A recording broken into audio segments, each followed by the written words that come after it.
Yesu Kristo ashimwe. Uyu ni umunsi w'120 dusoma Bibiliya, turi mu gitabo cya Nehemiya nicyo tugezemo. Uyu munsi turakomeza dusoma ibice 7, ibice 8 n'ibice 9. Reka dusome rero mu izina rya Yesu. Amazina y'abavuye mu bunyage.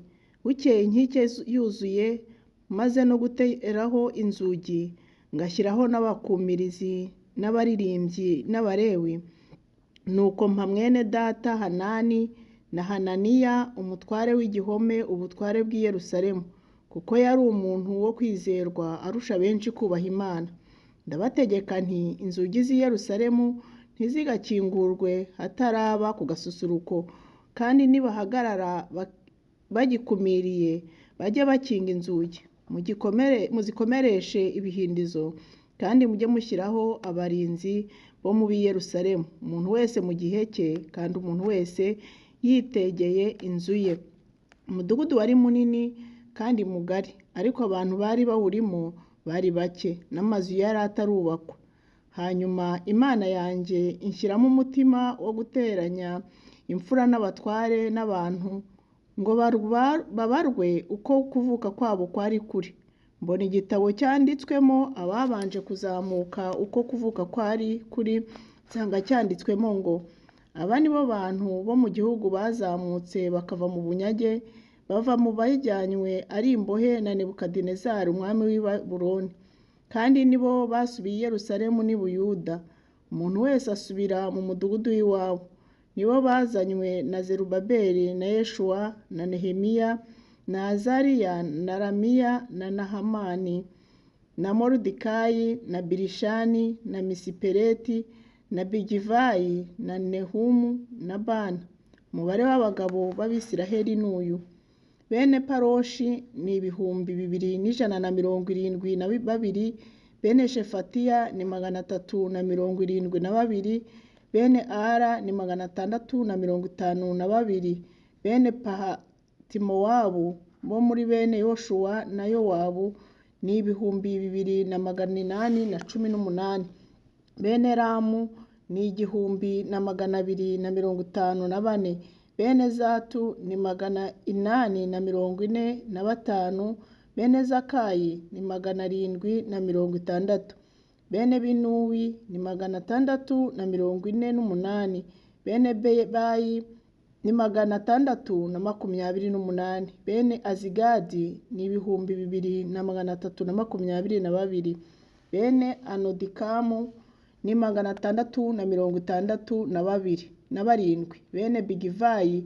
ni 2,067, bene Adini ni 655, bene Ateri wa Hezekiya ni 98, bene Hashumu ni 328, bene Besayi ni 324, bene Harifu ni 112, bene Gibeyoni ni 95, ab'i Betelehemu n'ab'i Netofa ni 188, Abanatoti ni 128, ab'i Betazimaveti ni 42, ab'i Kiriyateyayimu ni Kefira ni Beroti ni 743, ab'i Rama ni Geba ni 621, ab'i Mikimasi ni 122, ab'i Beteli na Ayi ni 123,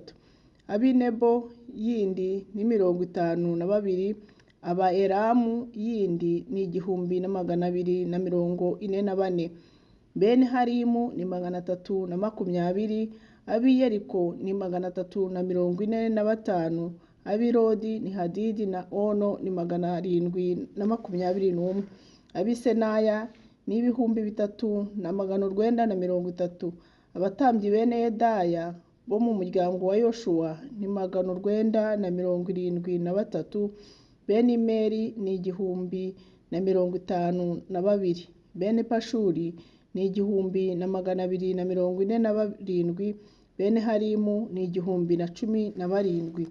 Abalewi nabo nabo: bene Yoshuwa na Kadimiyeli wo muri bene Hodeva ni 74, n'abaririmbyi bene Asafu ni 148, n'abakumirizi bene Shalumu na bene Ateri na bene Talimoni na bene Akubu na bene Hatita na bene Shobayi ni 138, n'abanetinimu bene Siha na bene Hasufa na bene Tabawoti na bene Kerosi na bene Siya na bene Padoni na bene Rebana na bene Hagaba na bene Sharumani na bene Hanani na bene Gideri na bene Gahari na bene Reyaya na bene Resini na bene Nekoda na bene Gazumu na bene Uza na bene Paseya na bene Besayi na bene Meyunimu na bene Nefushesimu na bene Bakibuki na bene Hakufa na bene Harihuri na bene Basiriti na bene Mehida na bene Harisha na bene Barikosi na bene Sisera na bene Tema na bene Nesiya na bene Hatifa n'abuzukuruza b'abagaragu ba Salomo bene Sotayi na bene Sofereti na bene Perida na bene Yara na bene Darikoni na bene Gideri na bene Shematiya na bene Hatiri na bene Pokeretihasebayimu na bene Amoni.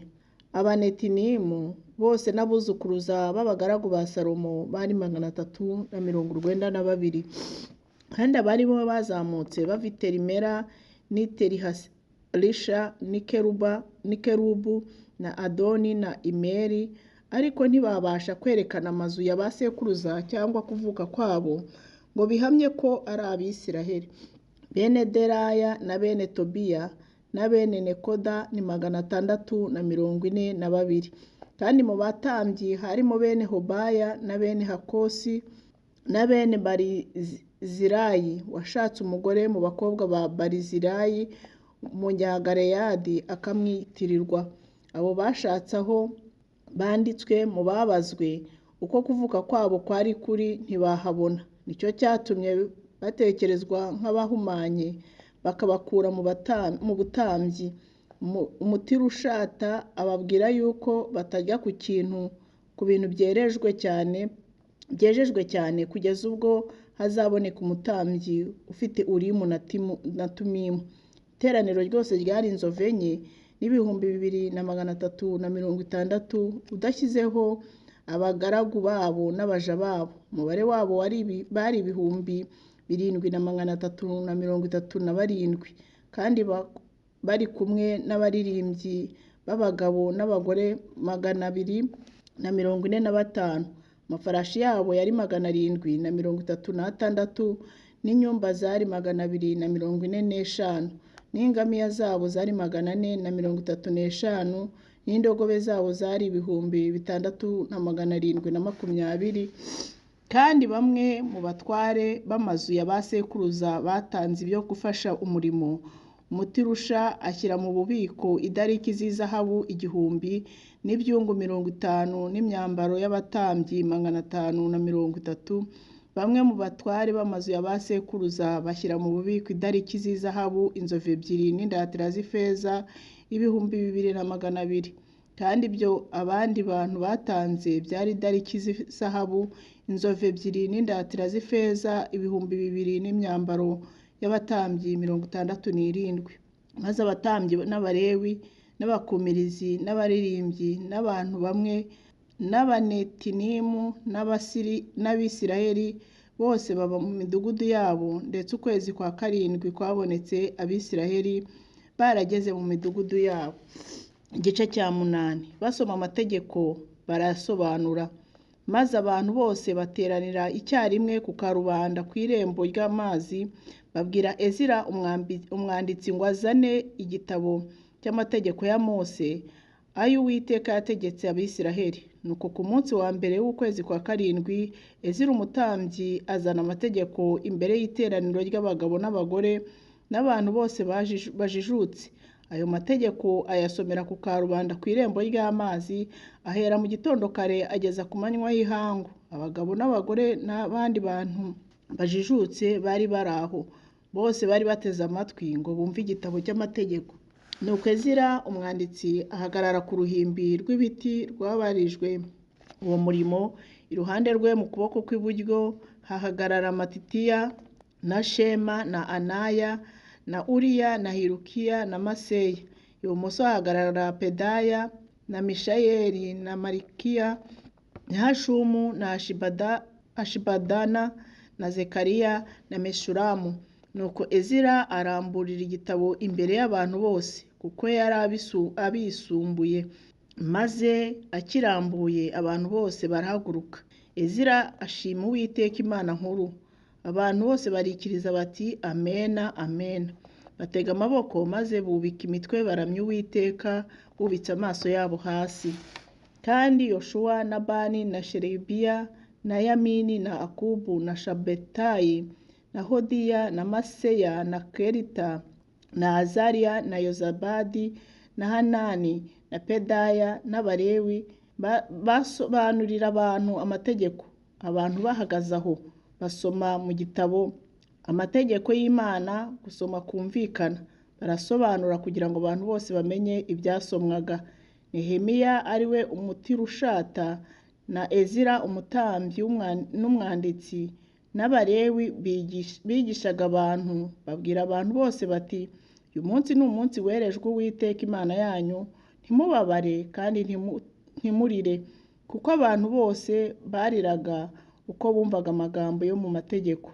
Maze arababwira ati imugende murye inyama z'ibinure, munywe ibiryohereye, mwoherereze amafunguro abadafite icyo bahishiwe, kuko uyu munsi ari umunsi werejwe Uwiteka wacu, kandi ntimugire agahinda kuko kwishimana Uwiteka arizo ntege zanyu. Nuko Abalewi bahoza abantu bose bati nimuceceke, kuko uyu munsi ari uwera, kandi ntimugire agahinda. Maze abantu bose baragenda bajya mu gufungura no guhana amafunguro no kuganira ibiganiro by'ibyishimo byinshi, kuko bamenya amagambo babwirijwe. Iminsi mikuru y'ingando bayisubirazaho. Ku munsi wa kabiri hateranira abatware b'amazu ya ba sekuruza b'abantu bose n'abatambyi n'Abalewi bateranira kuri Ezira umwanditsi, bategera amatwi kumva amagambo y'amategeko. Babona ibyanditswe mu mategeko uko Uwiteka yabitegekesheje Mose, yuko Abisiraheli bazajya barara mu ngando mu birori byo mu kwezi kwa karindwi, kandi yuko bararika bakamamaza mu midugudu yaho yose n'i Yerusalemu bati nimusohoke mujye ku musozi muzane amashami y'imyelayo n'ay'imyinzenze n'ay'imihadasi n'ay'imikindo n'ay'ibiti by'amashami atsikanye, muce ingando nk'uko byanditswe. Nuko abantu barasohoka bazana amashami bicira ingando, umuntu wese ayica hejuru y'inzu ye no mu bikari byabo no mu bikari by'inzu y'Imana no ku karubanda ku irembo ry'amazi no ku karubanda handi ku irembo rya Efurayimu. Iteraniro ryose ry'abari bagarutse bava mu bunyage baca ingando baziraramo. Ariko uhereye mu gihe cya Yosuwa mwene Nuni ukageza kuri uwo munsi ntabwo Abisiraheli bagenzaga batyo, ubwo habaho umunezero mwinshi cyane. Kandi Ezira yahereye ku munsi wa mbere w'ibirori ageza ku munsi wa nyuma asoma igitabo cy'amategeko y'Imana uko bukeye. Bagira ibirori by'iminsi 7, ku wa munani habaho guterana kwera nk'uko itegeko ryari riri. Igice cya 9. Abantu biyiriza ubusa bihana. Nuko ku munsi wa 24 wo muri uko kwezi Abisiraheli baraterana biyiriza ubusa, bambara ibigunira bitera n'umukungugu. Urubyaro rw'Abisiraheli bitandukanya n'abanyamahanga bose, barahagarara batura ibyaha byabo no gucumura kwa ba sekuruza.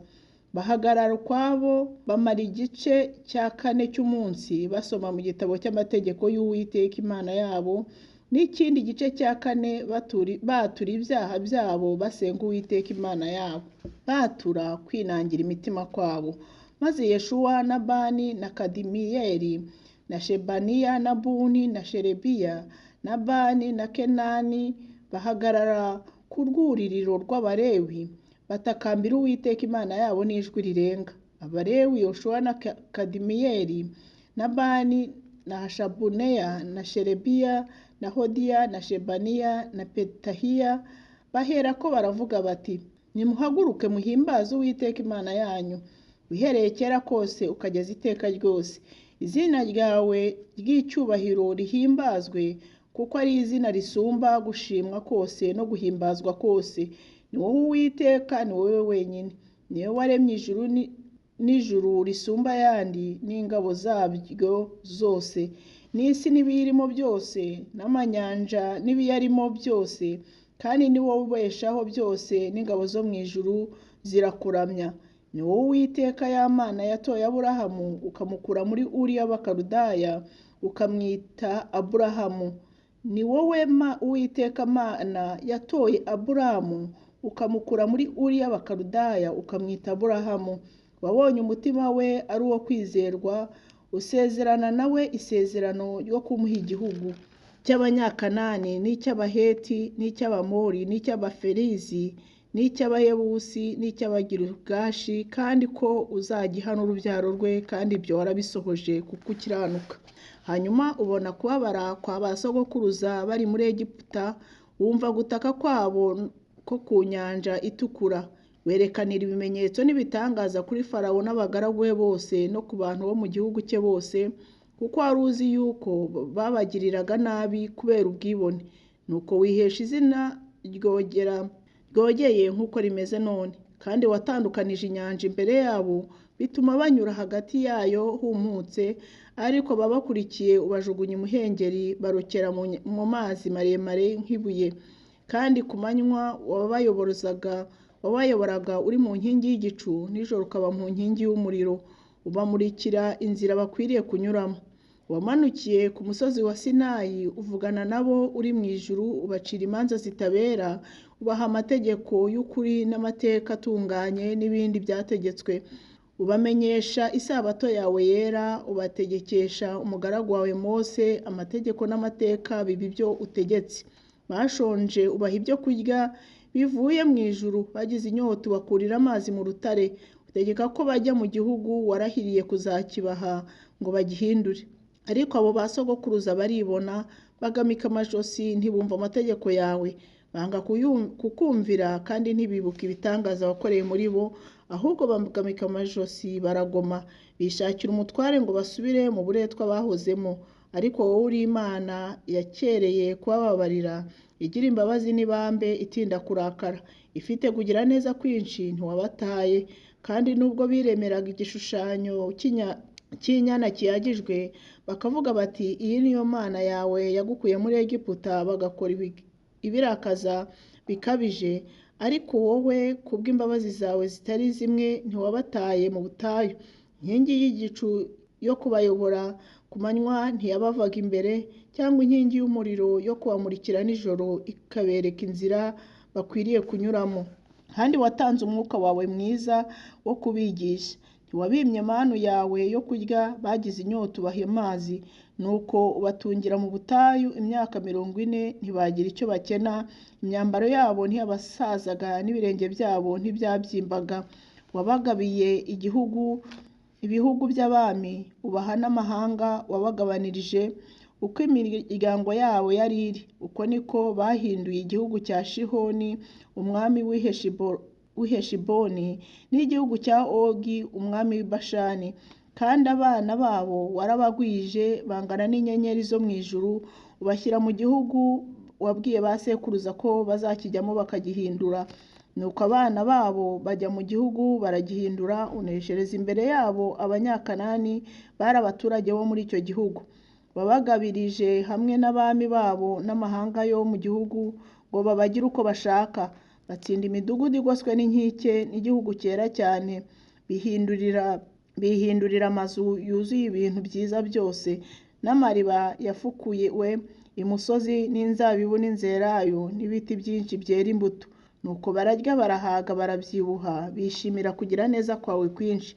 Nyamara banze kukumvira, barakugomera, birenza amategeko yawe, bica abahanuzi bawe bari abahamya babo bo kugarurira, bakora ibirakaza bikabije. Nicyo cyatumaga ubahana mu maboko y'ababisha babo bakabababaza. Nuko iyo babonaga amakuba bakagutakira, warabumvaga uri mu ijuru, kandi kubw'imbabazi zawe nyinshi wabahaga abo kubakiza, bakabakura mu maboko y'ababisha babo. ariko iyo bamaraga kugira ihumure barongeraga bagacumura imbere yawe.